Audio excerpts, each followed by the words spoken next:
Timing कम हो चुकी है और बवक्त ज़रूरत आपका नफ्स जो है वो ढीला पड़ जाता है। आपको जो है आपका नफ्स काम ही नहीं करता, बिल्कुल ऐसे हो गया कि जैसे साथ ही नहीं है।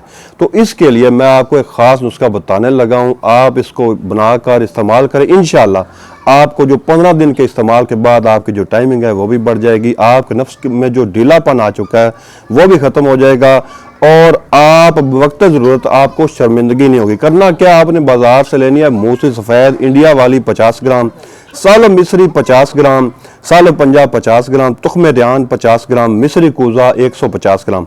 इन तमाम अज़ा को आपने बारीक पीस कर रख लेना है। इस जो सफ़ूफ है इसमें से 1 चम्मच आपने रात सोते वक्त खीर बनाकर खा लेना है।